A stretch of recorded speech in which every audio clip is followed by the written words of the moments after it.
Hello, Cancer. I'm Maria DeSimone, and this is your Insightful Astrology Horoscope for 2016.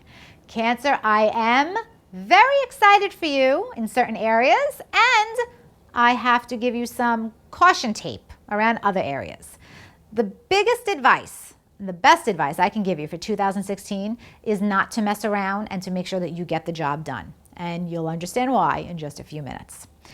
Mars will be retrograde this year, and Mars is action and energy. It's our ambition, it's our fuel. And when Mars is retrograde, we don't have all of that working in our favor, and it's time to regroup and reassess goals and strategies.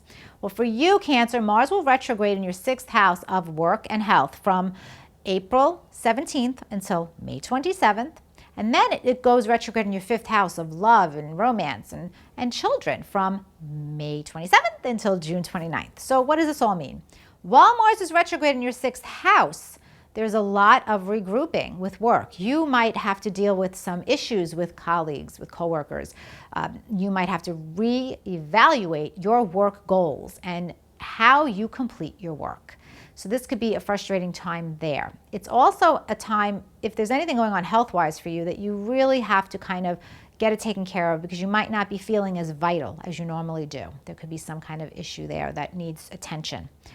After May 27th, Mars retrogrades back into your 5th house. And so now there's some possible sexual issues for you to work on. You might not be feeling like you're in the mood as much as you normally have been. It's also possible that energetically your children can feel a little bit more draining during this time. Maybe there's something happening with one of them and it just requires your attention. And you could feel a little bit deflated. So just remember, it's a time to reevaluate your strategy and your goals. And perhaps for you, this has to do with parenting strategy. After June 29th, Mars will turn direct again and everything will resolve itself.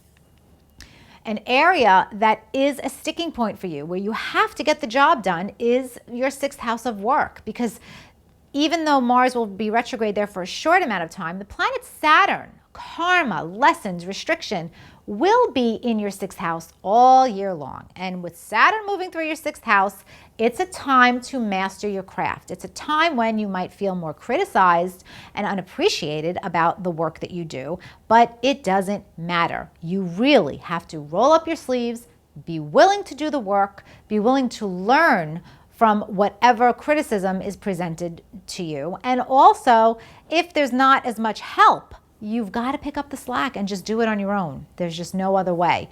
And eventually, when Saturn does leave your 6th house of work, there will be a reward for it.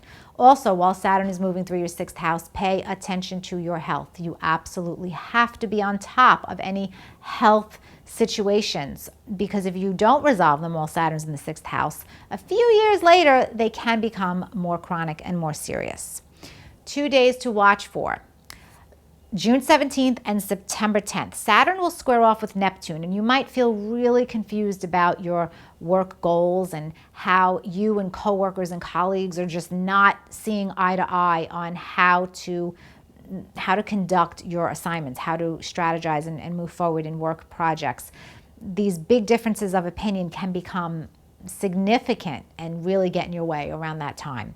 But fortunately, by the end of the year, by the 24th of December, Saturn will be at a gorgeous angle to Uranus, now in your career sector. So there's going to be a breakthrough for you in work. It's just that you have to wait until the end of the year, and you have to work to get it, okay? In other news, Jupiter, the planet of expansion and abundance, will be in your 3rd house of communication until September 9th. There's a lot going on for you communications-wise this year. You might be learning something new. You might decide to teach what you know. There are a bunch of eclipses happening in your 9th house and your 3rd house, the communication axis, on March 8th, again September 1st, and again September 16th. And all of these eclipses will end up helping you either go back to school, change how you view your work and how you conduct yourself communication-wise. 2 days that are gorgeous to sign contracts, to join forces with someone, communications related, is March 16th and again on June 26th, because Jupiter will be at a perfect angle to Pluto, now in your partnership sector. Last but not least, Cancer, home and family matters become more blessed for you after September 9th, when Jupiter moves into your home and family sector. So at that point, and well into 2017, you'll be focusing on home expansion and really coming into your own as far as enjoying and having harmony with where you live. So Cancer, for 2016, you will have a few ups and downs, but overall, as long as you're willing and able to get the job done, the universe promises to see you through.